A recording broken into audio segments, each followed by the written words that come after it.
Daylight come and we drop the bomb.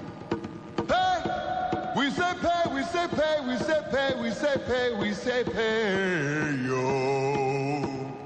Kick your ass, then we gonna come home.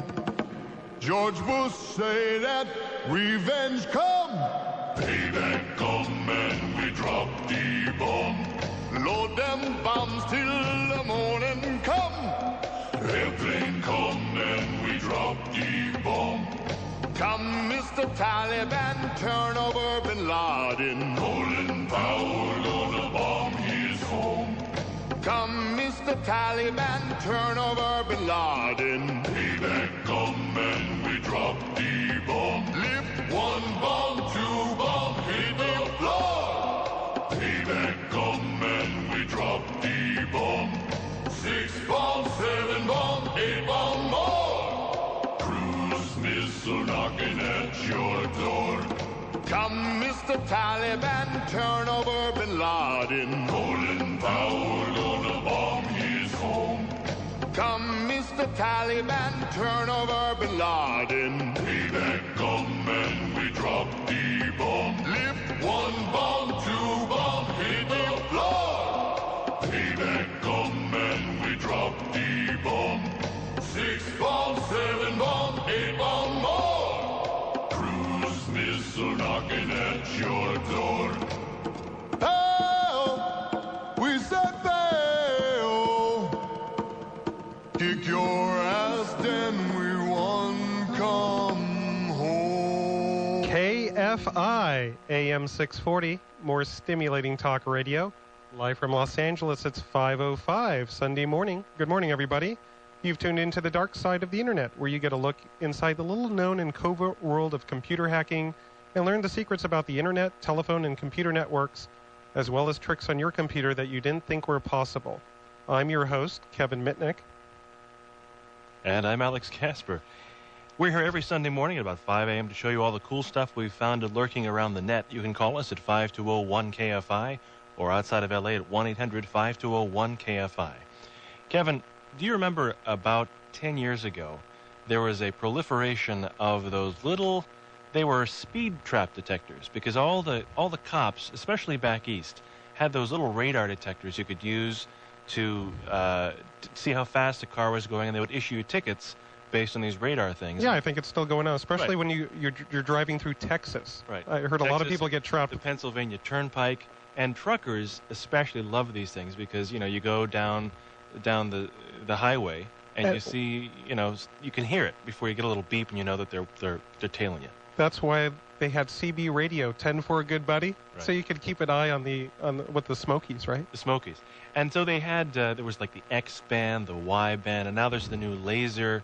Now, I don't know, do they have detectors for the new laser speed detectors? I don't know, I haven't seen them. Yeah. Well, anyway, you saw this little news item, I'm sure. Yes, a very interesting news item, and unfortunately, I don't think it's going to be available here in the States. It's in England. Oh, it'll come, I'm sure. They're using GPS, Global Positioning Systems. Now, what is that? It's like a network of satellites above the Earth, which that's really it lets you basically determine your longitude and latitude, exactly where you are. Now, there's a couple phones that do this, and you can buy for a couple grand one of those little handheld map things. So you can, basically query where you are anywhere in the world. Say you're traveling through Afghanistan, and you want to find out where you are. You hold your little map thing up, and it shows you exactly where you are on the map. But now, also, I think they have it for airlines where you could see your altitude, sure, where you are, and you can precisely determine your location. Okay. Why flying the friendly skies? Exactly. But now a use that combines both, folks. If you this is great. So cool. Now, you know what?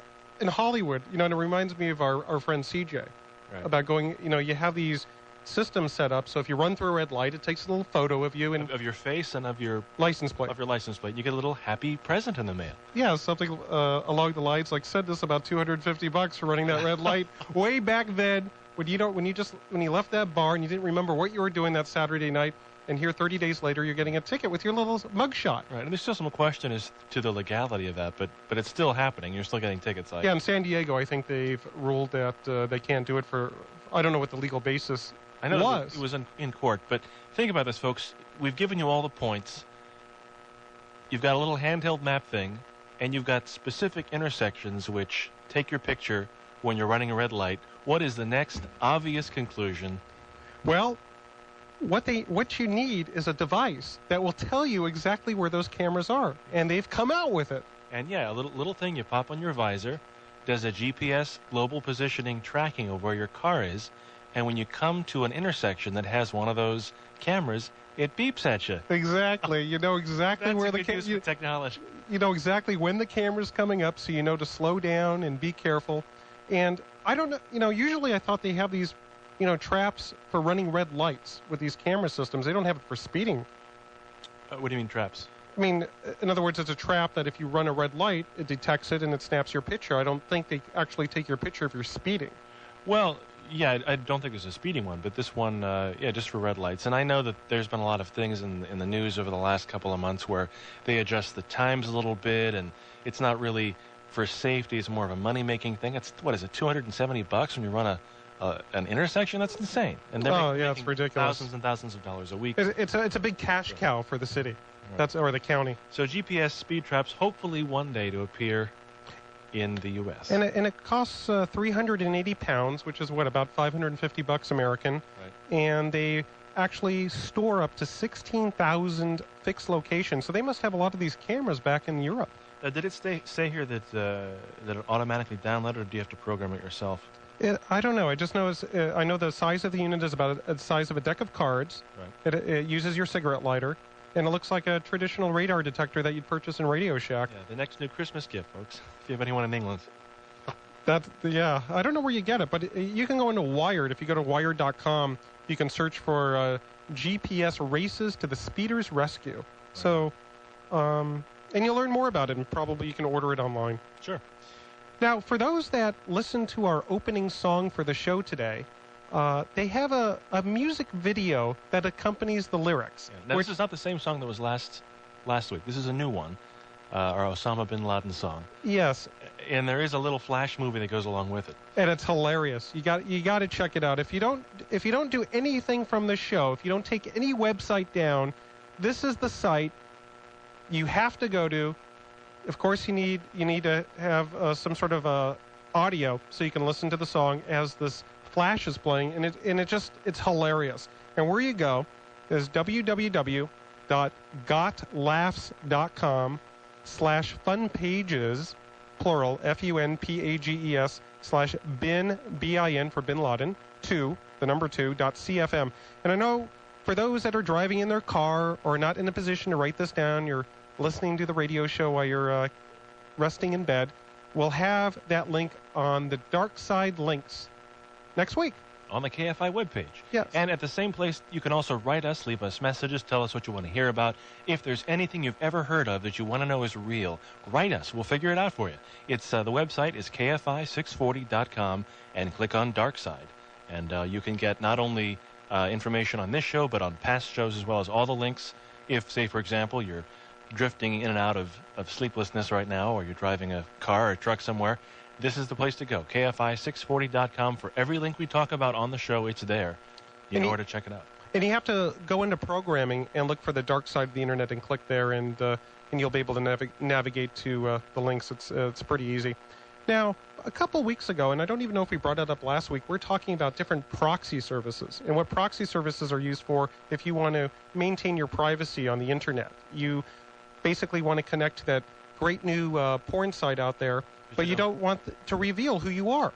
So there's these services that are in the internet that are proxies that act sort of as a middleman that strip all the identifying information from your computer.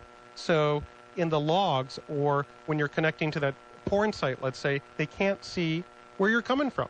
They basically see the IP address or the address of the proxy computer. Right, and there are services that do this. There's a couple we mentioned. Yeah, there was the biggest one we mentioned, and this is why I introduced this, is SafeWeb. SafeWeb is one of the biggest proxy services out there, or what they call anonymizers. I guess the biggest one is anonymizer.com, and maybe second is SafeWeb. Right, so SafeWeb's SafeWeb, I can't talk this morning, strips off all of your identifying information. So when you go through SafeWeb, any website you go to cannot trace back to see where you came from if you don't want them to. But there's a problem. What's that? In the register this week, they brought out the fact that SafeWeb keeps logs for 7 days. 7 days. 7 whole days. Now, that's a long time. So somewhere in their logs, there is a record of everything you visited, even though you're at SafeWeb, and even though they're telling you they're not passing your information on. They're keeping a record of every place you visited for 7 days. That's a long time. I could understand for 7 hours. And they say they maintain the logs for, security purposes. Who's security? I guess if somebody like a law enforcement agency or another internet service provider wants to determine who was connecting to their service, they might reveal that to them. And you know what? SafeWeb also gets funding from the Central Intelligence Agency. No, the Central Intelligence... Wait a second, folks. Think about this. This is a special website designed to make it difficult for websites you visit to see where you're going. However, the main funder, the people who give the money to the company, is the CIA. Now, you wonder how safe your surfing really is. And they is. keep the logs for 7 days. They keep the logs for 7 days, and it's free. A lot of these anonymizers, you have to pay a certain fee. Yeah, nothing is free. So you have to think, why is it free? Why is the CIA funding this? And why do they keep their logs for 7 days? So a word of warning, when you use SafeWeb, your surfing might not be all that safe. Certainly. Hey, when we come back from break, we're going to talk about national ID cards. Will it really protect us from those evil terrorists having a national ID card? Are they necessary? Yeah, and we're going to talk about that when we come back. I'm your host, Kevin Mitnick. And I'm Alex Kasper. This is KFI AM 640, more stimulating talk radio.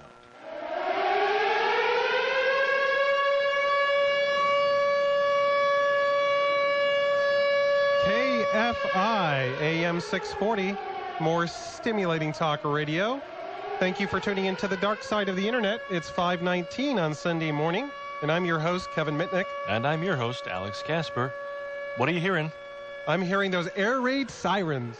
Back in the day when, I don't know if any of you guys remember, but what is it called? The drop drills, the duck and cover drills in school. They'd send you in the middle hallway, and you'd cover the back of your neck with your hand. Oh, I remember those days. The Soviets were coming, exactly. Under those wooden desks that you, yeah.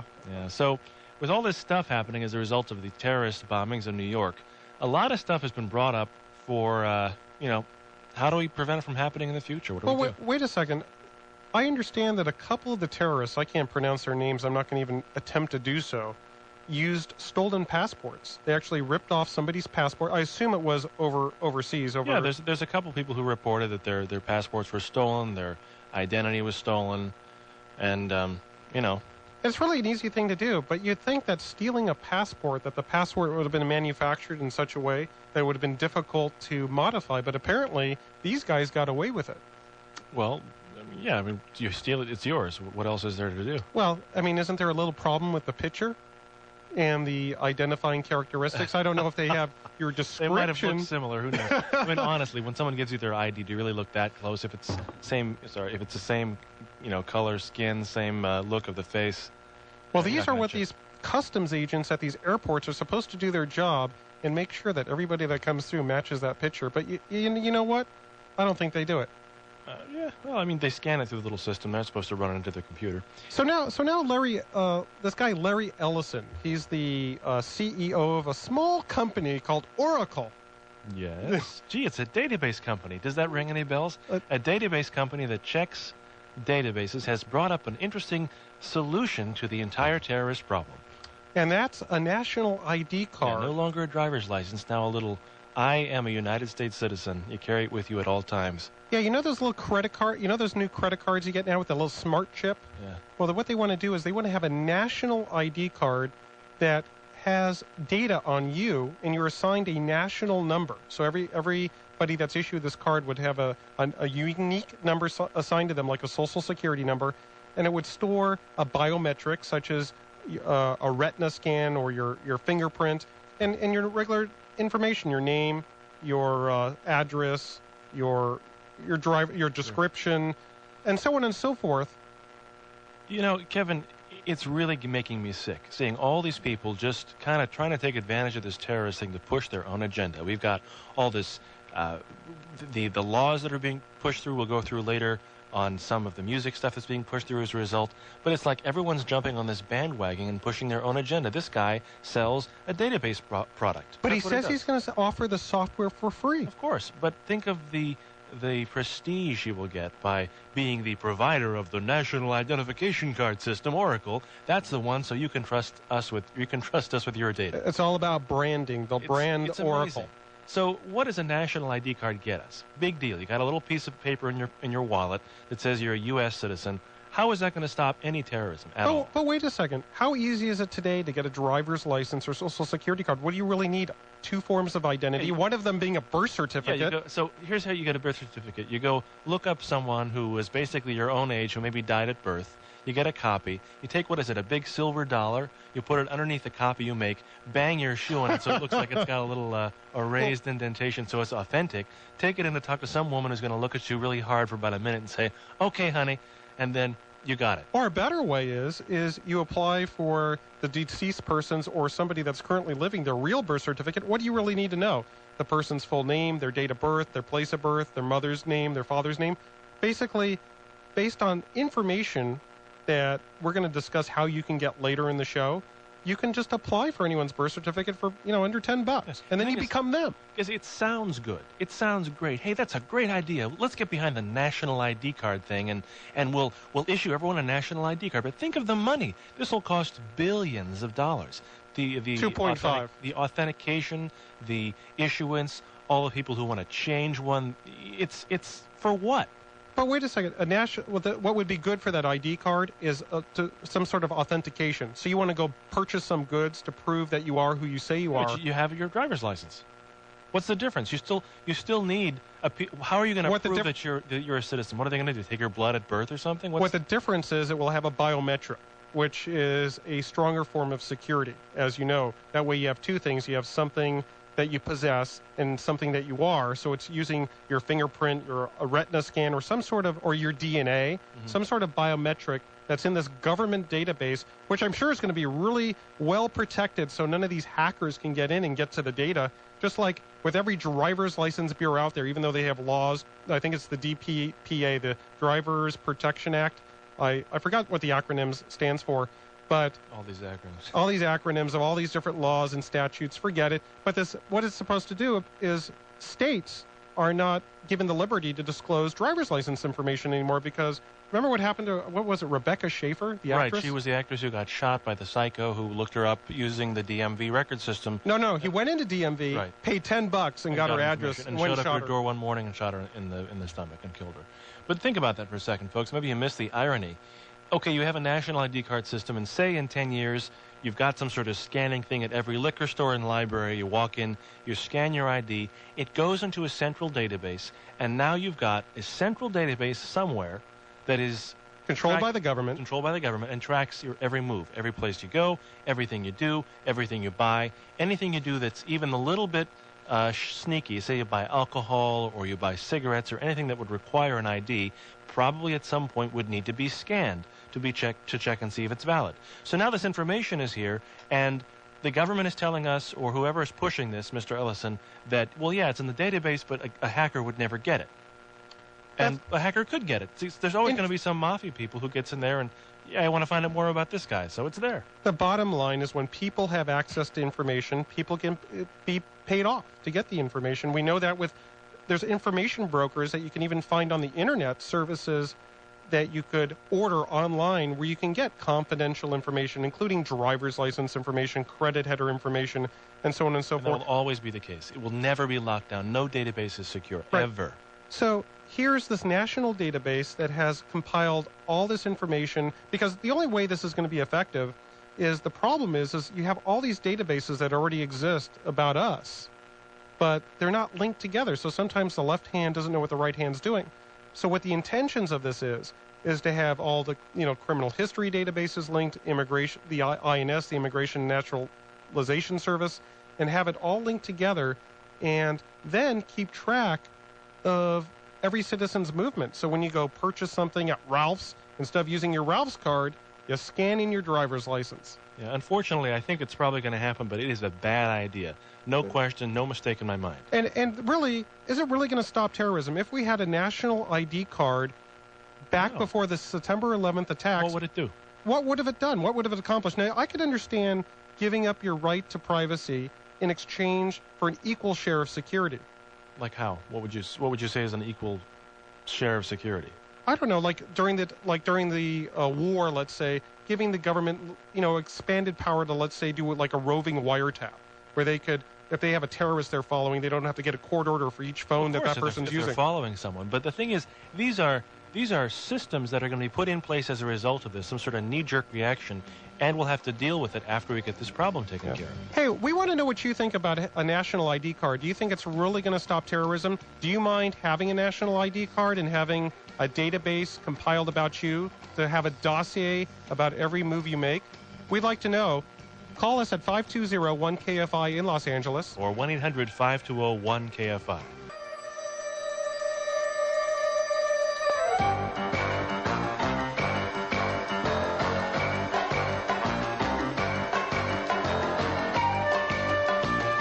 KFI AM 640, more stimulating talk radio. Live from Los Angeles, it's 5:34 on Sunday morning, and good morning, everybody. You tuned into the dark side of the internet. I'm your host, Kevin Mitnick. And I'm Alex Kasper. You can reach us on 520-1KFI or outside of Los Angeles at 1-800-520-1KFI. We are talking about the end-all, be-all, solve this magic bullet national ID cards. No more identity theft, no more terrorists getting into the United States of America, and it's all going to be resolved with a national ID card. And this is by happenstance being pushed by our friend Larry Ellison, who happens to run a company called Oracle Data Systems. Also, Sun Microsystems, Scott McNeely is behind this, and also Alan Dershowitz. Yeah, this would fix all problems, wouldn't it? It would indeed. In fact, in one of the stories I was recently reading, one of the terrorists, I don't know if I'm going to get this name right, Nakwa Amahazi, and this guy was living in San Diego, and he was real difficult to track down. All you had to do was go to the white pages, open up the book, and there he was. Yeah, folks, they used their real name, so what's the point? They were living here legitimately. I don't know if some of them were illegally here. I don't know the whole story. But let's suffice it to say, many of them had their own debit cards, and they were here totally legally under their own name. Like who they believe who was the ringleader? This guy Muhammad Atta. Atta. He was using his own debit card to rent cars. These guys were already here. So if they had a national ID card, they weren't worried about being arrested. Let's put it that way. No, but there was a couple guys that were on the CIA's watch list. So maybe it would have helped the FBI track their whereabouts. But is it really going to be necessary? Because the national ID card the national ID card, how they're proposing it is to make it, it's not a mandatory thing. It's like if you choose to have it, you'll be able to get through airports faster. You'll be able to go through lines faster. But if you don't have one, you're going to be a little bit, under a lot more scrutiny. Yeah, and if anything, it'll probably even decrease security, because if you see someone has one, then you'll trust it. Okay, that's right. We're going to take one call. Ryan Encino. Welcome to the show, Ryan. You're on the air. Or is it Rayan? Hello, Ryan. Hey, about this national ID card, you guys were saying it was optional. I don't really see how it's going to stop terrorism when everybody's coming from Afghanistan right now, and they're not even U.S. citizens, are they? I don't believe so. I don't think they're citizens per se, but they might have a visa. I don't know. So they're going to start handing out these national ID cards off the plane when you come to our country, or what? I mean, yeah, that's going to be an interesting issue, because they can easily issue them to U.S. citizens. But what about people that are, from foreign countries? I think what they plan to do is, if you're a student here on a visa, or you're in the country for some period of time, they might make it mandatory for those people. But the national ID card isn't going to solve the problem, in my opinion, because take the case of what happened on September 11th. If these individuals had national ID cards, it wouldn't have made a difference. They were already living in America, taking piloting courses, As themselves. As themselves. Yeah, so big deal. Exactly. They're using their real names, everything. It didn't stop them from doing nothing. But it would definitely raise Oracle stock, you think? It would just keep tabs on everybody and waste, what is it, $2.5 billion of our money? Right. So Ryan, let me ask you a question. I suppose that you don't believe in a national ID card. Do you have a problem with it? Do you have a problem with the government having a huge database that pretty much keeps, has a biometric, meaning your fingerprint or some sort of identifying characteristic of you, and being able to, being able to compile all these different databases that exist pretty much under the state's control, and even in the federal, like with the Social Security Administration, maybe the Internal Revenue Service, and combining this into one huge database and assigning you a specific number and having that attached to you. Do you see a problem with that? Does it bother you? I wouldn't mind that as long as it was a credit card, it was a driver's license. That means I'd only have one card in my pocket. That'd be fine. I'd like that, just having one card that had everything. Does it bother you? Does it bother you at all to think that all of your movements might be in a database somewhere? They pretty much already are through the driver's license, and every time you whip out a credit card, you got to give them all your credit history, your address, and everything. It's just basically combining everything, which if they really wanted to look at us, they just take it piece. Right. Now, that's true that they already have a lot of these databases already out there, but just the idea of them combining it, and what would be scary is, can this information be abused? Can the wrong people get access to the information? I think history has already shown us that you can't really keep a secret for that long. Right. And that information is going to get out. People that are working, that have access to this database, are probably going to be selling this information. And it's kind of scary, because I certainly do not want my information to be given out to these information brokers or to whomever. Yeah, it's a little scary, definitely. Ryan, thank you for the call. Bill in Wyoming. Bill, you're on the dark side of the internet. Thank you for calling. Good morning, gentlemen. Yeah, a couple of points. First of all, I'm a little dismayed at that last caller's attitude towards this. He's just, I know he's young, but, like I told you before, I'm 52, and I was pretty much raised, that, we have privacy issues in this country. We always have. The Social Security card was not supposed to be used for identification. It says so right on there, not to be used for identification. Of course. You can't do anything now without them asking for your Social Security. And if you refuse to give it to them, well, then they'll refuse to give you whatever service that you're requesting. In fact, that's the biggest problem nowadays with identity theft, because the Social Security number is the one identifier that really identifies you. So all these credit bureaus, be it Equifax, Experian, TransUnion, they all basically store the information under this number. So when somebody gets your Social Security number, because so many people have it from, the school, if you go to a college, if you even register for certain stuff over the web, people can get your Social Security number, and then they can become you and steal from you. And don't you think that number would become your social number, would probably become your national ID card number, don't you? And then you have the other thing. Okay, all of us, when we get to a certain age, are going to be going into Medicare, Medicaid, whatever. So what's to stop them from saying, starting at point 0 and saying, well, okay, when you get to when we're going to start tracking you, so that when you get to that age, when you start going on Medicare, we'll have all of this information on your card already. We'll have your complete medical history. So then you got your medical history on there. That's a real concern of a lot of people. Sure. Yeah, that's one of the things that they want to put on there. Not to mention the fact that a lot of cards in that they have the technology now that where they have these micro transmitters. I mean, you pass a point on a street, and it it just picks up the micro. You're talking about like for toll roads, when you're going for toll roads. Absolutely. And you prepay and it keeps track of you. Well, what they want to actually store on there is like like for instance, if you're not a U.S. citizen, your immigration status, your tax records, your credit history, and your religion, maybe. And your religion, and are you a gun owner? Are you, what is your political affiliation? Sure, why not? Pretty soon, there's your voter registration card. And they can put all of this stuff, I mean, you guys are more into this than I am, but I would venture that all of that information could probably be stored on half the size of a stamp. But to compile a database like this and have all this information, or have the storage space, wouldn't be the problem. What the problem is who's going to have access to the information.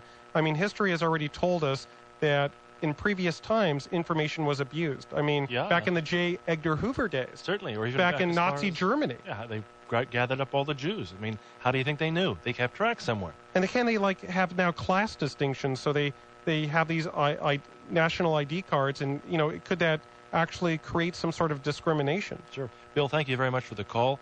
Robert in Los Angeles on line 1. Welcome to the dark side of the internet, Robert. Oh, thanks for having me. Well, as I told the screener, I'm a police officer. So one thing I can definitely say is anything man invents, they can defeat. I'm sure you've seen them. What have you seen? Yeah, have you? What have you seen in false identification documents? I'm sure you've had your share. Everything, gosh, from green cards, driver's license, military IDs. I've even run across people that have convictions saying they've done prison time simply because somebody assumed their ID and went to prison. In fact, there's some woman I know in particular that it shows she's on parole, and she's never been arrested in her entire life. And what do you do in a case like that? How do you fix it? How do you make sure that that's right? Well, it becomes really difficult. Really, the only thing you can do is compare fingerprints. Well, and if the person that's been arrested has never been fingerprinted before, they pretty much become you. That's right. And so you as a law enforcement officer really rely on the databases. You're based in Los Angeles, so you probably have those terminals in your car, those mobile data terminals. Right. And whatever information comes up, you guys have to rely on. Hey, Robert, we have to go to break. We appreciate your call, and thank you for listening.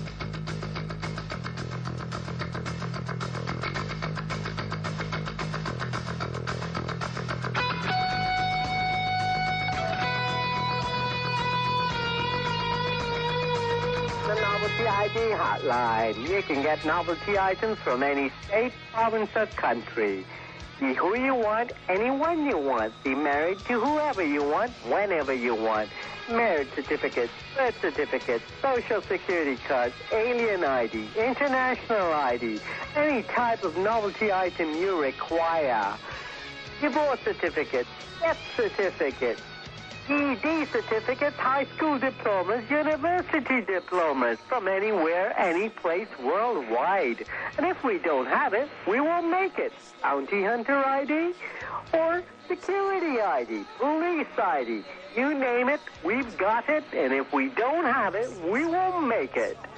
Get more information, log on to www.photoidcards.com. Thank you. KFI AM 640, more stimulating talk radio. You're listening to the dark side of the internet. I'm Kevin Mitnick. And I'm Alex Kasper. And we're talking about national ID cards. Is it the way we fix all the problems? I don't think so. I don't know. With photoids.com, I'm going to wonder if they'll come out with the fake national ID card that you can order right over the internet. If you want it, take a peek. What is it? It's photoidcards.com. Anything you want. Every single state, every single type of identification card you want, they'll make it for about $50, and it looks pretty good. But if you want that hologram, right, that official hologram, it's an extra $5. Or...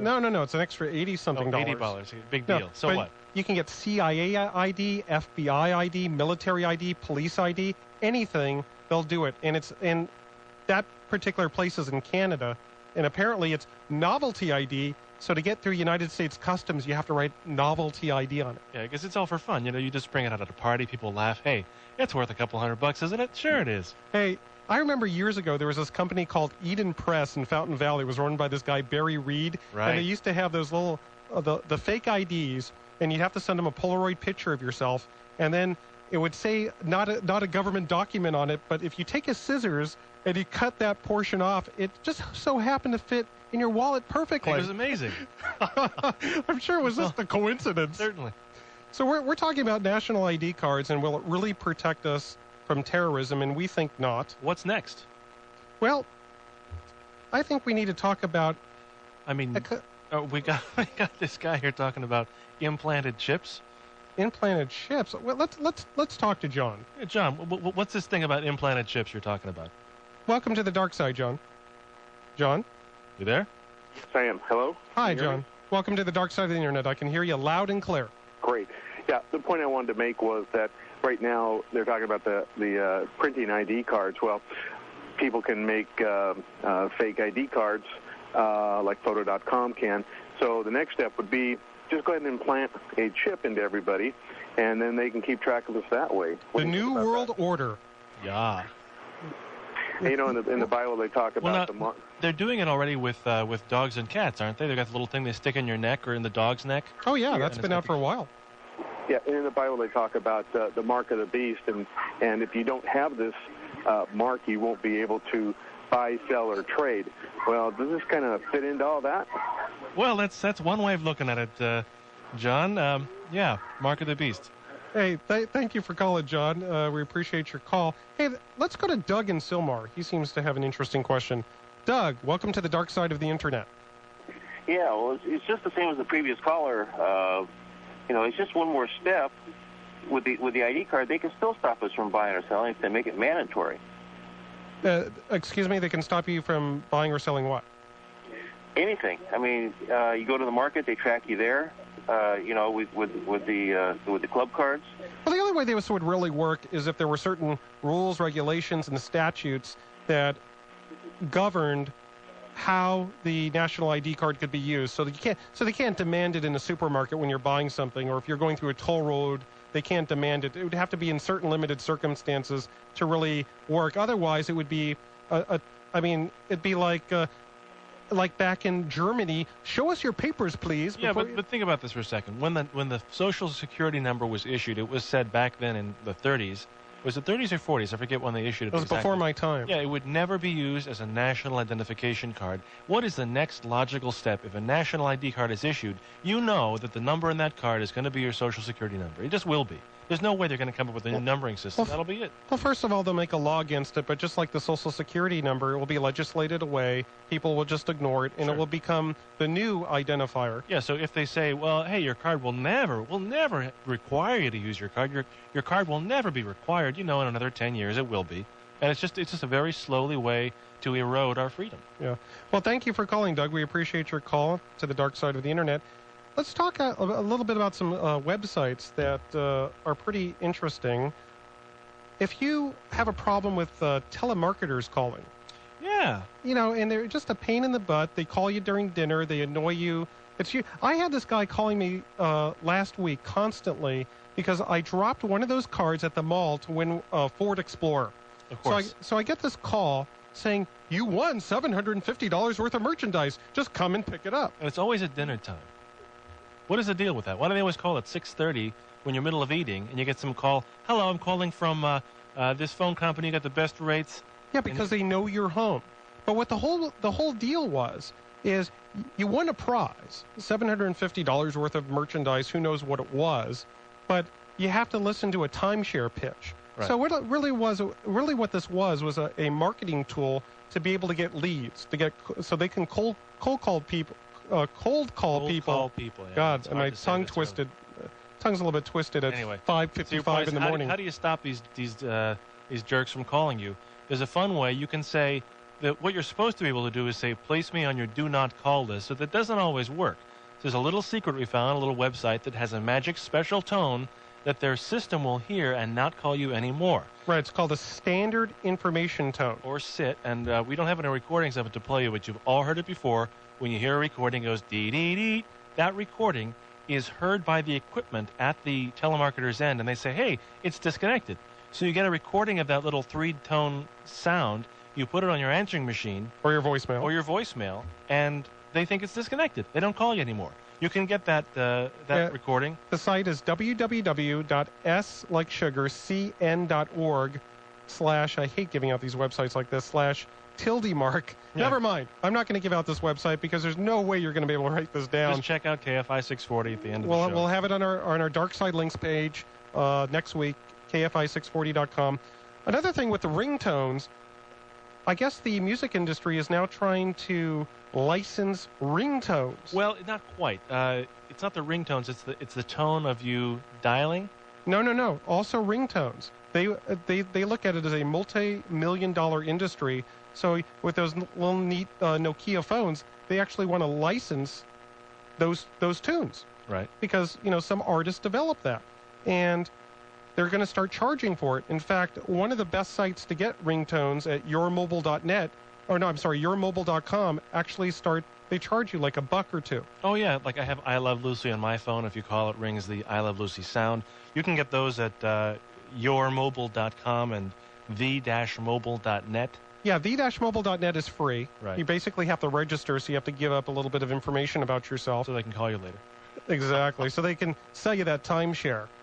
And it's a pretty good site, but it only works with, I think, phones that are on the TDMA system on AT&T Wireless and other TDMA-based phones. It doesn't work for everything. But if you want a free ringtone site, check out themobile.net. If you want a good selection of ringtones, you can find it at yourmobile.com. Hey, when we come back from break, what are we going to talk about, Alex? We're going to talk about Windows XP. Is it a terrorism tool? We'll find out. That's right. This is the dark side of the internet on KFI AM 640. No. Daylight come and we drop a D-bomb. Hey, we say pay, we say pay, we say pay, we say pay, we say pay, yo. Kick your ass, then we gonna come home. George Bush say that revenge come. Payback come and we drop the bomb. Load them bombs till the morning come. Airplane come and we drop the bomb. Come, Mr. Taliban, turn over Bin Laden. Colin Powell gonna bomb his home. Come, Mr. Taliban, turn over Bin Laden. Payback come and we drop the bomb. Lift one bomb, two bomb, hit the floor. Payback come and we drop the bomb. 6 bomb, 7 bomb, 8 bomb more. Cruise missile knocking at your door. Come, Mr. Taliban, turn over Bin Laden. Colin Powell gonna bomb his home. Come, Mr. Taliban, turn over Bin Laden. Payback come and we drop the bomb. Lift one bomb, 2 bomb, hit the floor. Payback come and we drop the bomb. 6 bomb, 7 bomb, 8 bomb more. Cruise missile knocking at your door. Hey-oh, we said fail. Kick your ass, then we won. Come home. KFI AM 640, more stimulating talk radio, live from Los Angeles. It's 6:04 Sunday morning, and thank you for tuning into the dark side of the internet, where you get a look inside the little-known and covert world of computer hacking and learn the secrets about the internet, telephone, and computer networks that you're not going to find anywhere else. I'm your host, Kevin Mitnick. And I'm Alex Kasper. We're here every Sunday morning at about 5 a.m. to about 7 a.m., and we're going to show you all the cool stuff we found this last week. We were just finishing up talking about national ID cards, and we're going to... You want to take this last call? Yeah, let's go to Sean in Los Angeles. Sean, thank you for calling the dark side. Good morning, guys. Good morning. Hey, there's a company called Applied Digital Systems. They trade on the NASDAQ, and they make a technology that is used by both the military, but now the Bureau of Prisons. Which, yeah, which I heard of them before. Yeah, so have I. Which is kind of interesting, and there's a patent that's been granted on this about 4 years now, which uses the thermal energy of your own body to power this, and it transmits up to 700 feet a constant RFID signal. And they've now implemented this so that the oils of your skin act as an antenna and it picks up somehow GPS. Really? Now, all of this sounds like some pretty Art Bell type of a thing. It does, yeah. Except if you go to something called it's called Digital Angel. DigitalAngel.com on the net? Yeah, and if you take a look at it, you'll see the patent. You'll see that the Department of Defense is in this. So what do they want to do? They want the Bureau of Prisons, who, by the way, for those that don't know, that's the Federal Bureau of Prisons. Right. I suppose they want to implant this in inmates? Is this like the dogs at the veterinary school where they put the little thing in their neck? Well, in fact, they bought that company. No kidding. They bought that company that did that, and they enhanced the technology. And the big goal of this, and one of the things is it has an actual medical application because it will monitor your heartbeat. And if it's possible that if people have heart problems, this will signal that you've had a heart attack. So what you're saying is it's for our protection. Of course. You know, they've got a laundry list of things that they claim. Do you remember that movie where they were going off to this prison and they had to swallow some sort of device, and if they went beyond the white line, the device exploded? Yeah, blew them up or something like that. Yeah, that reminds me of that movie. Very close. Wow. But anyway, that's all I wanted to say. Well, thank you, Sean, for the information. Yeah, we'll definitely check it out. Thanks You're again welcome. for the call. Okay. So, what do you think? That's kind of wacky. I mean, if that's true, I'd like to learn more about it. Use your oils as an antenna? That doesn't sound realistic. Yeah, well, I mean, I'll read up on it. What is it? It's digitalangel.com. So we had a couple other websites. What was the other one? The one I like the best is amigoingdown.com. That's right. For those that want to fly. If you're going from L.A. to New York and you want to see what the statistical average that your plane is going to crash is, you go to the website, you type in your name, your age, let's see, where you're traveling from and to, the size of the airplane, and a couple other questions. The type of airplane. The type of airplane. And they tell you if you're going to crash. That's right. Remember when you tried for me, you put in from LAX to San Francisco. Right. Because I'm going to go do Tech TV in a couple weeks. And I had a 1 in 150 million chance that I was going to die on the airplane. Right. It's interesting, kind of fun to play. You know, I might drive. I wonder what the statistic is between driving from Los Angeles to San Francisco and flying from Los Angeles to San Francisco. Probably more likely to get in a crash. I think it is. But a fatal crash. Yeah. Because you can't compare just a fender bender with going down in an airplane. Hey, and for those that missed it earlier, the Ben Laden song, if you want to see a cool flash video with the sound, go to www.gotlaughs.com/funpages/bin2.cfm. Again, www.gotlaughs.com/funpages/bin2.cfm. For those that aren't in a position to write it down, we'll have it on driving or something. Yeah, we'll have it on Dark Side Links webpage. KFI640.com. Go to the dark side, and all the links will be there. So what's bangedup.com? Bangedup.com is a lot like rotten.com, if you've never been there. It's just pictures of weird stuff you'll probably never see anywhere else. It is not for the weak of heart. It's got weird things like crime scene photos and weird ways of dying, but definitely interesting if you want a different take on life. And they also have dailyrotten.com, don't they? I've never been there, but I don't spend a lot of time on those sites, so... I know you're too busy on the porn sites. It's all me. A couple shout-outs to our friends Jackie Barley. Thanks for your great email. And Terrence Tardy, an inspiration to us all. Now, we're talking about, the next thing is this guy, what is his name? XP. Windows XP. Michael Anderson. Michael Anderson. Windows XP, for those of you who've never heard of it, and it's kind of getting out there, is a new operating system from Microsoft that is supposed to replace Windows 2000 and Windows ME. And Microsoft has been kind of doing this two-forked approach to operating systems for the last several years. It started with Windows 95. Well, actually, before Windows 95, there was Windows. We went to Windows 95, and then we had this 32-bit operating system, which is kind of a more complex and more stable system called Windows NT.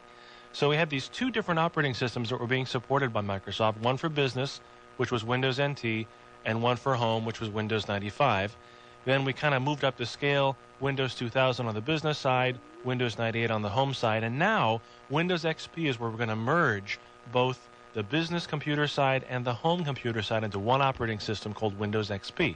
And that's due... Right, and it's kind of, for those that are in the Unix world, it was kind of like BSD and AT&T Unix, and you have the two different... Okay. Well, you have the two different flavors, and then they try to merge it into one like Solaris. Right. So this is it's a big deal. Microsoft is going to be spending more money than they ever have on any advertising campaign at all. I think they got Madonna to license her song. What is it? What is the song? I forget the name of it. Ray of Life. Ray of Life. She's that's the song for Windows XP. I'm sorry, Ray of Light. Ray of Light. You're going to see a big advertising campaign that this is the best thing since sliced bread. Well, yeah, it's kind of trite. Anyway, we'll see. Anyway, but this guy, Mr. former Anderson, Fed. He's a former Treasury agent. Well, it says in his bio on this webpage he's a former IRS agent, which who knows? I mean, it's kind of weird. Whatever. The guy has some background. He is saying that Windows XP is a terrorism tool. That's right. I mean, and what this guy's trying to do is he was trying to get the Justice Department, in light of the terrorist attacks, to stop Microsoft from releasing Windows XP, which, by the way, is supposed to be officially released on October 25th. Now, why is it a terrorism tool? Well, apparently with Windows XP, when you delete a file, by default, it will actually erase the file as well as delete the file. And for those doesn't it usually erase when you empty? What if when you empty your recycle bin? It doesn't erase it? No, it's like, think of a big football field, and you have all these boxes. I think we talked about this example before. It's an example I like to give for a hard drive. Now, if you're driving in a car, close your eyes. No, don't close your eyes. There you go. Just imagine a big football field covered with hundreds of thousands of little boxes. And you have the Empire there. You have the Empire there, and you've got a little guy sitting in the corner with a big... Smoking a pipe, reading the paper. Notebook pad in his hand and a little green hat and a light. And you bring him data, or say you bring him a big bunch of pieces of a picture, and you want to put it in this big storage area. This is a football field. I don't know if this is making sense, but I'm trying. Well, think of the football field as your hard drive. Right. So you take it into the football field, and he says, okay, we'll take it over there and put it in boxes, 25 million through 25 million 4,000. And when you come back, I'll know where they are. So you come back, and he tells you where the stuff is. Because he's writing it down. He writes down where everything is in this big football field. And eventually, as people keep bringing him stuff and putting it in this big football field full of boxes, he's got a big list of where everything is. And when it starts getting full, he'll tell you to put some there and some there and some there. And when you come back to get it, he'll come and get it back. So for those that are downloading Cindy Margolis or Danny Ash, what he's going to do is he's going to tell you where to put it on the football field, and he's going to write it down. Right. Danny Ash, Cindy Margolis, teensex.com, or wherever you're going on the internet. He keeps track of where all this stuff is. Now, normally, when you erase a file, he doesn't go out and get rid of the stuff. He just erases the mark on his book. That's right. Now, so for all intents and purposes, he'll tell you, yeah, it's vacant. And if you see anything there, just, put whatever you got over it. It doesn't matter. It doesn't mean anything. But it's still there. And that's still how on the hard drive. That's how a lot of this recovery stuff works. I don't know if that was the best example, but basically it means that the stuff that's on the hard drive, there is a table which keeps track of all the stuff there. And when you erase the stuff, all it does is erase the entry in the table, but it doesn't erase the stuff unless you wipe it. That's right. And what Windows XP will do by default now is it will wipe the file when you delete it. Listen, we got to go to break. We're over a little bit. So when we come back, we're going to talk a little bit more about Windows XP and the terrorism threat. We're going to talk a little bit about Michael Anderson, and we're going to tell you, for those that don't have Windows XP, how to do it anyway. That's right. You're listening to the Dark Side of the Internet on KFI AM 640. More stimulating talk radio.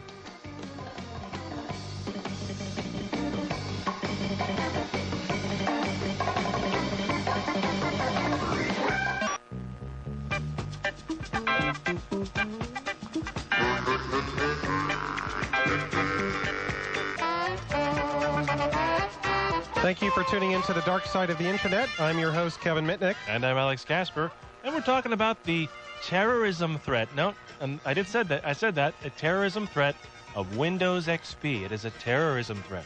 Now, this guy, Michael Anderson, ex-IRS agent, is trying to get the Department of Justice to stop Microsoft, small little company, from releasing Windows XP because he says that terrorists will be able to erase their information. Or not only that, but anyone who erases stuff will not have any sort of residue on their hard drive, because this guy makes his money on recovering information on Windows boxes. Yeah, he's what he's a bottom feeder, basically. he does computer forensics. What his whole business is he relies on the insecurities of operating systems like Windows 95, 98, and ME, and so in Windows 2000, just every type of operating system out there, so he could recover data for civil investigations. Attorneys contact him, maybe even for law enforcement. You'd figure that they already have their own team called CART, which is Computer Automated Response Team, or because if you have a computer that is recovered, taken by the law enforcement community, they need to hire someone to go find the information that you may have erased at the last moment, and he'll find it. And they actually do have techniques, so even if you do erase the file, I mean, by writing over the data, that they could look at the magnetic residue and recover some of the data. Right, but Windows XP has a new feature that will, when you erase something, actually erase it off the hard drive completely. It'll write over it and make it very hard to recover. And this guy's freaking out because he sees a loss of income. That's right. And what really bothers me about this guy is why I think he's a scumball, is he's exploiting the World Trade Center tragedy and trying to use that as a linchpin. Well, it's kind of the theme today, isn't it? Yeah, I mean, kind of a linchpin to advance his own agenda of making it easy to recover data. Now, if this guy's worth his salt, if he has the people that are working for him that know their material, if he has the tools, he doesn't need to worry about people erasing over information, because a lot of people make mistakes. For example, they store information on backup tapes and don't erase it. Mm-hmm. And there's many different techniques that computer forensics personnel use. And the press, of course, doesn't hurt. No, of course not. Yeah, we all learned about this guy. Now, that's very true, because as P.T. Barnum says, it doesn't matter what they say as long as they're talking about you. Exactly. And we're going to tell you how. If you're running Windows ME 95, 98, there's a couple tools you can get over the internet that allow you to completely shred your files. Yeah, what do you want to call this? Because normally, as we described it, when you put something in the recycle bin in Windows and you empty the recycle bin, that does not erase the file. It doesn't. It just makes a little note that this file is erased now, so you can write over it if you get to it. Remember Norton's unerase? Right. I mean, that's the whole Certainly. Concept of unerase, where you can recover the file because it's really still there on the hard drive. So what do we call this? We call it a wipe? It's a wipe feed. So it's basically called a wipe. Right. So if you want to wipe, you can wipe even if you don't have Windows XP. There are several programs out there which let you do it. One of them is called, BC Wipe? BC Wipe. You can get that at a website, www.jetico.com. Yeah, and if you don't have these links, don't forget, we do have them on KFI 640. You can check it tomorrow, and all the links for this show will be up. Yeah, that particular company sells different security products, including encryption, and one of the products is this wiping tool that allows you not only to wipe your files on a file-by-file basis, but also if you want to wipe all your free space on your hard drive. Right. And another tool that you can get out there is Evidence Eraser. And you can find that at www.evidence-eraser.com. Norton's Wipe Info, it's semantic. Right, there's always format. Well, you probably don't want to do that. That's a joke. Format, of course, will erase your entire hard drive. But you can still actually recover it if you try, but that will work. Okay, so, yeah, this guy's a jerk. We kind of determined it. If you want more information, you can also just type the word wipe into any search engine and learn more about it. And I have to compliment Thomas Green. This guy writes for the Register, and he wrote an article about this guy, and I think he really hit the nail on the head. That this guy's a bottom feeder of the World Trade Center tragedy, and he's just trying to make it easy for himself and his employees to recover data. It makes me ill. It really does. When I read this stuff and I learn about people trying to make money on this tragedy, it really makes me ill. And I would boycott this guy in any way, shape, or form. Absolutely.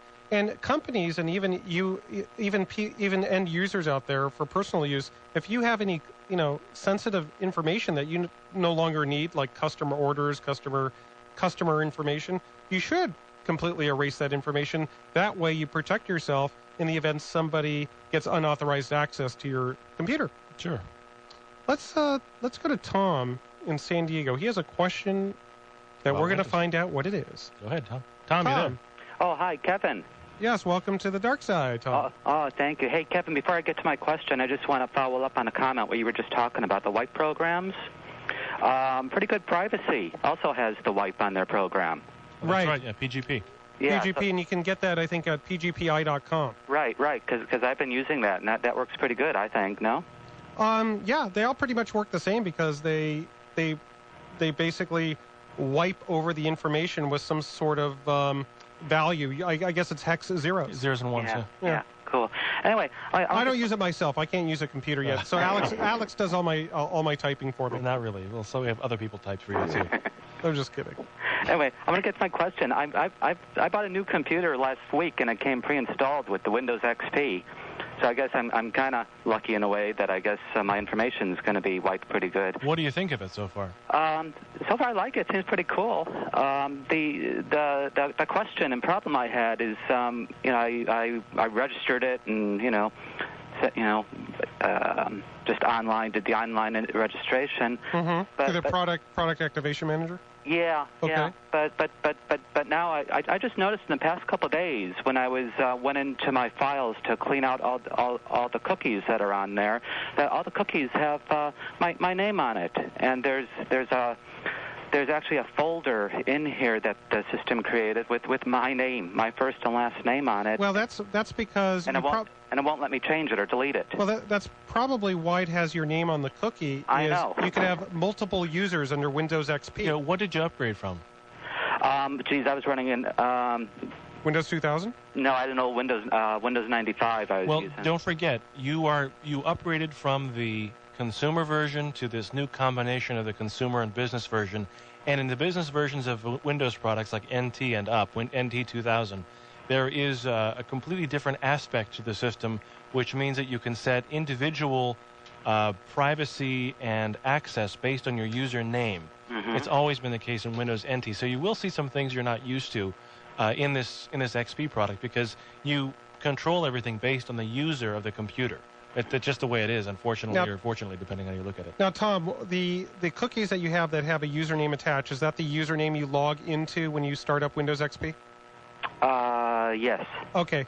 What it's basically doing is that's so multiple users could use that particular operating system or that computer. So if you had another sign-on name for somebody else, it would actually store that cookie under that username. Yeah, create another account. Now, if you want to clean up your computer, you want to remove your cookies, you can do it from Internet Explorer. You can go into Tools, Internet Options. I think on Internet Explorer 6 and up. It has a way where you can delete cookies. But you could also get this program. I know it's kind of expensive, but it really does a good job at cleaning everything: your cookies, your cache, your history, your auto completion data, even your registry. Certain values that are stored temporarily in your registry. It's called Evidence Eliminator. You should check it out. Okay. Is there any way of changing that file though with my name on it? Just create another account. Yeah, and that'll do it. Yeah, just go into Control Panel, Account Administration. Yeah, we'll take care of it. Hey, Tom, thanks very much for the call. Thank you. I'm your host, Kevin Mitnick. And I'm your host, Alex Kasper. This is KFI AM 640, more stimulating talk radio. KFI AM 640, more stimulating talk radio, live from Los Angeles at 6:34 Sunday morning. And I'm your host, Kevin Mitnick. And I'm Alex Kasper. Kevin, over the break, I heard a little recording or a commercial for Alias. I understand you got a little role there. Yeah, a little part on October 28th. I get to play a CIA agent. Agent Burnett. That's just too ironic. So next Sunday on Alias, you can see Kevin as a CIA agent on ABC. I actually had to get, or the executive producer had to get permission from the government so I could use a prop computer. Yeah. During the filming of the scene. Can you imagine them having to write the federal government asking for permission for me to use a prop computer? Yeah, it was interesting. It was pretty cool. I enjoyed doing it. It's coming, and so next Sunday we'll see you as a CIA agent. As a CIA agent. What was your name? Agent Burnett. Agent Burnett, CIA. Okay. Now, we played the Saint music coming in because we have a special guest. And he's on the phone line now. On the phone line now. We got to talk about him first. We got to fill our listeners in a little bit of a history about Adrian. Yeah, because Kevin isn't the only one. There's a whole bunch of people out there, folks, who who, they look around. They're not stupid. They're not blind, and they notice things. And there's one particular guy who has been making a name for himself over the last year or so. He's found hacks in AOL, hacks in Yahoo, hacks in Microsoft, and he most recently with the Cayman routers that people have that have Pacific Bell DSL or the enhanced DSL service. Certainly, and there's some interesting things that he has done. What hasn't been done yet is he hasn't been prosecuted, which I find interesting. Which is a good thing. It's a good thing, and it's interesting that Excite, for example, he got into Excite's network and was able to get into their entire internal company database, and he could add his name into their company directory, and he found this hole. He contacted Excite, and to their credit, they actually had him come on the premises, and he helped them track down the actual computer that was the hole into their security system, and they praised him. Yeah, they thought it was great. I know, and in distinct contrast, apparently when an individual found a security problem with AOL... Yeah, he helped them fix it. And AOL prosecuted him. Of course, because you found that hole. Now, what do you think should be done here? If people, first of all, it is illegal to access a computer without authorization. There is a federal and state laws against that. But if people do that, and they tell the companies about their security holes, I think that's a lot better than the people that would maliciously exploit that, because Adrian had access to every credit card number of every customer of Excite, of At Home. That's a lot of people. That's a lot of people. And then most recently, Microsoft, he got in through a non-published website by simply looking around at the IP addresses, which are a block of numbers that are assigned to Microsoft. He just started typing them in one by one to see what was there, and lo and behold, he got into their internal customer database. No password, just got right in. Now, it wasn't really hacking because these are published public numbers. He just tried every single one and got in. Yeah, so is it really hacking if there's websites out there that have unpublished addresses or unpublished URLs, and you type it into your browser and you connect, and you can connect to certain things that only internal or company employees should be connecting to. Is that illegal? Well, if you did it, say, for example, any of you guys out there, you accidentally mistype a URL in your browser, and all of a sudden you're on the internal page for Microsoft, and you have access to all their customers, and you call Microsoft to tell them, and then they prosecute you for computer hacking. Is that fair? I don't think so. I don't think so either. I think actually that Microsoft, in that case, should be prosecuted for having a weak system. That's completely ridiculous. Exactly. I remember one proposal was made by a gentleman that hired me to do a talk at RSA Security Conference, and what his proposal is for people that do not secure their systems, that they should be civilly liable. That instead of punishing the person that gets into the system, they punish the people that are in charge of administrating that system. Now, where do you draw the line? Now, Adrian was able to hack into the Yahoo News service. This was about a month ago, right? Month and a half ago? I think about 3 weeks ago. Well, yeah, a little while ago. He went in there, and he was able to get this, modify their news stories, and he could have modified their stock prices. A lot of people use that to buy and sell. He could have modified it. He didn't do it because he said that was crossing the line. But he did modify a little story about Dmitry Skylarov and made it look as if he was facing a death penalty. But where do you really cross the line? Did he cross the line? I mean, he did modify their system. He got inside, but he told Yahoo, and they fixed the problem. But the problem was that they had access. But that was with me as well. When I was computer hacking many, many years ago, I considered crossing the line using somebody else's credit card or damaging a computer or selling information, but I didn't consider crossing the line getting in and browsing around. Right. And I think Adrian here is of the same mind. Interesting. I know that he also mentioned, we talked to him before, he said that it actually drives around with, there's a new wireless networking protocol that if you actually just turn it on and drive around certain areas of town, you will find yourself in all of these public or actually private networks that are publicly available. It's called war driving. Yeah, war driving. He drove and he found a network for, I think it was the Swedish consulate. He had access to the network just by simply being in front of their building with his computer. Well, he went and told them, and they didn't know what to do. Now, you know why they call it war driving, don't you? No, why? Remember the old days when people had dial-in modems? Right. And people would be... Remember the movie War Games, where he wanted to get into that game company and get a copy of the game before it was released? So he found the area code and prefix of the company and had a piece of software that would just dial each number sequentially, hunting for a modem. Right. So that... dial-in modems are not that widely used today because you have the internet, you have virtual private networks. But wireless has become big. So now they call it, instead of war dialing, like in war games, now it's war driving. Now, war driving, so it's the same kind of thing. Now, that is illegal, isn't it? Where if you set up a system that dialed every single phone number at the phone company, starting at the beginning and going to the end, the phone company has little programs that watch this, and when they see this behavior, it sets off an alert. I don't think it's illegal. I think it probably violates their policy. I mean, there's programs out there, like one of the most well-known programs that are war dialers is Tone Loc. Right. If you go into Google or a search engine, just Tone, T-O-N-E-L-O-C, and there's a war dialing program that's widely used. So if we recast this slightly, if, say, for example, someone set up a computer that dialed every single phone number in a town, and by doing that found some computers that were completely open that answered the phone and he could connect to and get into without using a password or, say, very easily, who should be prosecuted? The thing is, this may piss some of you off, but I think it should be the company that has the open computer. Because think about it. If you've got a company that has private information on their computer and they're stupid enough to have a computer that is open on the public system, either a public telephone system or a public computer system, they should be prosecuted. It's their fault. Yeah, and it reminds me of two things. Pacific Bell, their switches used to just be protected by the secrecy of the phone number. It was security by obscurity. And I remember back in 1997, a kid, I think he was a 14-year-old kid, shut down an air traffic control system because he was just hunting for modems, and he connected to this computer, didn't know what he was doing, and just, was typing commands, trying to, explore to try to figure out how it worked, and he cut the power off for air traffic control. Sure.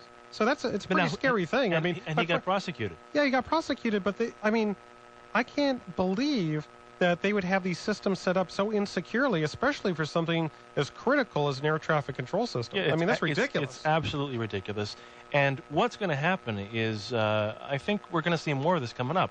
Now, coming up, we're actually going to talk to this guy. Adrian Lamo is on the line. If you have any questions for him, this is a guy out there in the field doing research, and who has discovered a lot of holes in computer security, from AOL to Yahoo to Microsoft, and most recently in the Pacific Bell router system. Yeah, by the way, if you have this particular router and you're using Pacific Bell DSL, you have enhanced DSL, which means you're using multiple computers, you may be vulnerable. People may be able to get your password, and we're going to talk to Adrian when we come back from break, and we're going to tell you where you can look. This is the dark side of the internet. You're listening to the dark side of the internet on KFI AM 640, more stimulating talk radio. You're listening to the dark side of the internet. I'm your host, Kevin Mitnick. And I'm Alex Kasper. We have on the line what should we call him? Not a hacker? A hacker? But he's a hacker. He's a hacker. Yeah, I was a hacker. He's a hacker. I'm a hacker. Anyway, everybody's a hacker. He's been poking around a couple of systems and has gained access to everything from Yahoo to AOL to Microsoft, and now most recently to Pacific Bell DSL routers. If you've got one at your house, there is a setting that they are normally, as they're installed, accessible from the outside world. And anyone who happens to figure out your IP address or your public address can go in and find your password off the DSL router very easily, and most usually the password is the same one you use for your mail. So it's completely open. He discovered it, or he found it. What about it? Well, we'll find out. It's the same password you probably access your POP, which is Post Office Protocol mail. But if you have the Cayman systems, it's the 3220H DSL router. Adrian, thank you for being on the show with us this morning. Thank you for having me again. So tell us about this little DSL problem you found. I guess we covered it as much as we possibly can without actually speaking with you. Is there anything that you could add to this? Because I am reading an article that Kevin Polson wrote, and it says that you actually found this a year ago. Yeah, it had been knocking around for a while, and I'd sort of figured that someone would have found it by now. And documented it somewhere, but I got back to looking at some of my old files recently, and I remembered it, and I looked around a bit, and sure enough, no one else has documented it, so I figured that I would bring it to light. How many people out there do you think are vulnerable that are using this particular router that are completely open for somebody being able to get their password?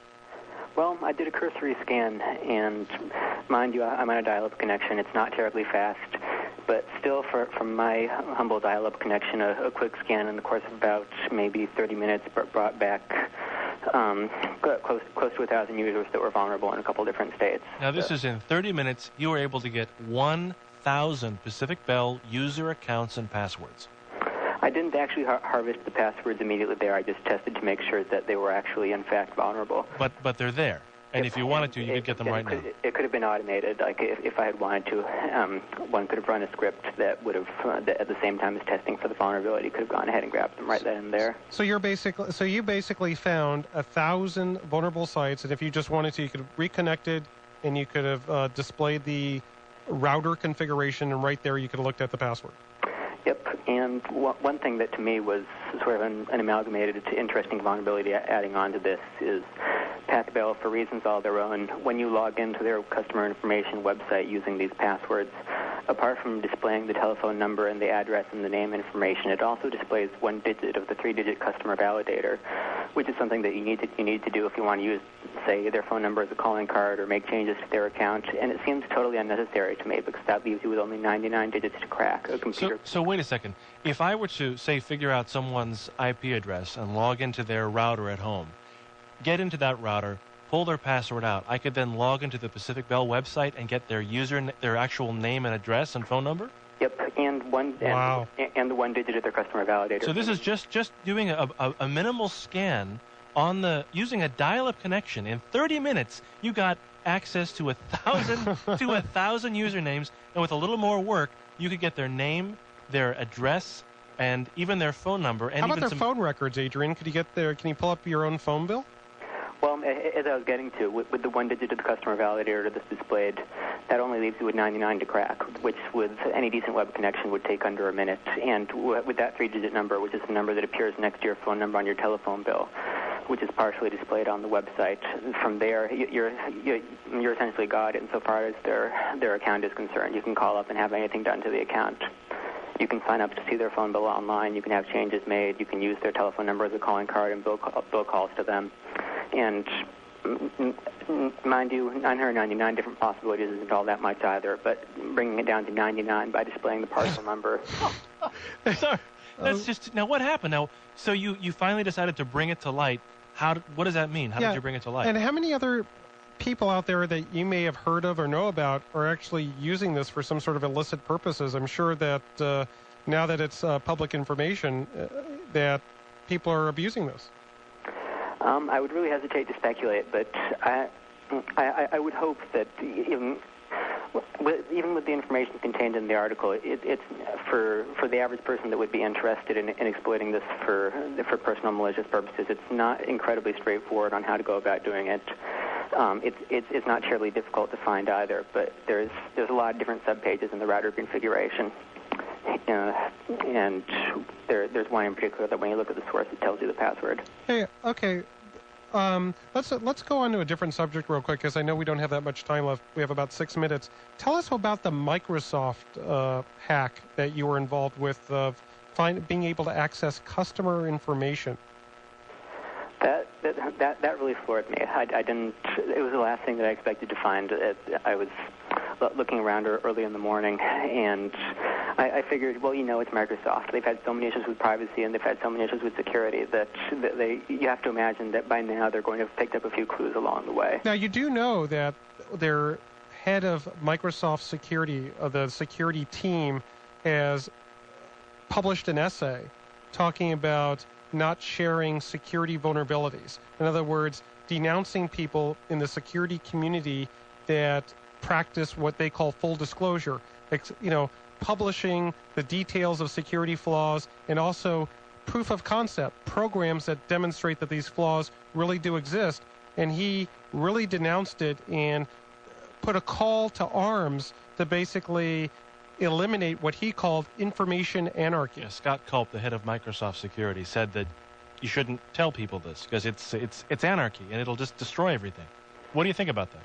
Well, without immediately making value judgments on his opinions, I don't think that anyone who leaves customer information open in such a way in their network has really the standing to be telling anyone else what to do with regards to security. So they should really be concentrating on their own security problems rather than pointing the finger to the community that actually researches security problems. Well, once Microsoft gets around to becoming a respected name in security, then sure, I'd be willing to take advice for them on how to conduct myself. But I see.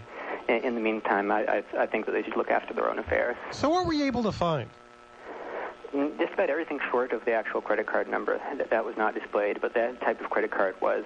And well, one of my concerns, which is why I made very sure that it was fixed before letting anyone go public in the media with it, is that with all the information that it was displayed, name, address, shipping type, shipping tracking number, credit card type, and anyone could have called up any one of those customers and said, "Hi, I'm calling from Microsoft. There's a minor problem with your order. We see you paid with your American Express card, but the last digit's got garbled. Can you give me that number again?" So a little bit of social engineering, a little bit of having information about their order and being able to masquerade as a Microsoft employee. Probably, I think it would have been a pretty good chance it would have worked. Oh, yeah.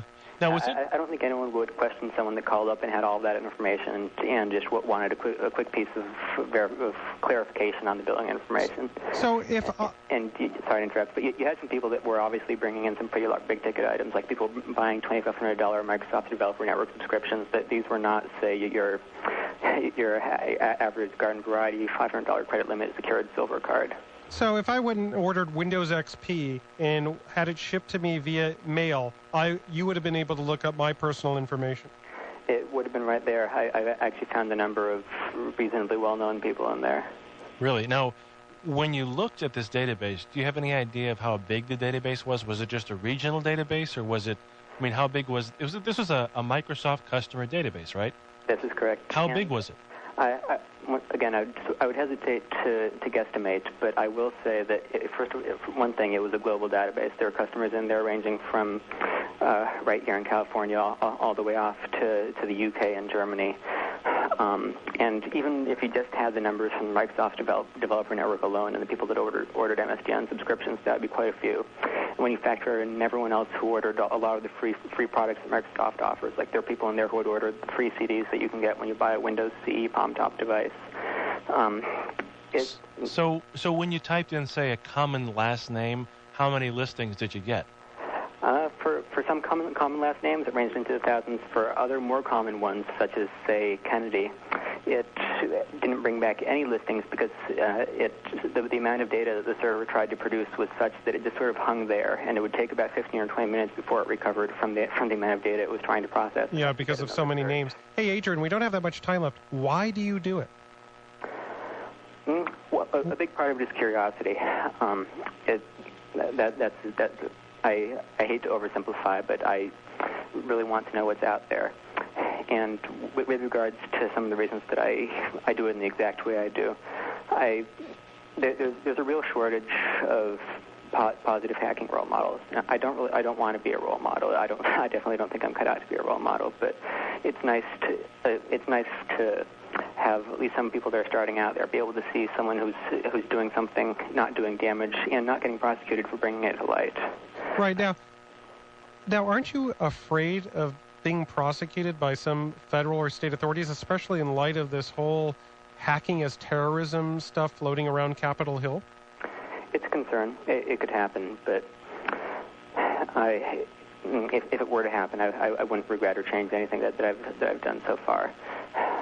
If it were to happen, I would say that it would definitely be more of a political slapdown prosecution than anything else as punishment for not running and hiding like they seem to want hackers to do. Yeah, it would definitely generate a lot of press because you have had so many articles printed about you. Adrian, thank you so much for coming on the show. Yeah, we'd like to have you back, but we're out of time. But we really enjoy talking to you and kind of following your career in the media. Well, once again, thank you for having me. All right, thank you, Adrian. You're listening to The Dark Side of the Internet. I'm your host, Kevin Mitnick. And I'm your host, Alex Kasper. This is KFI AM 640, more stimulating talk radio.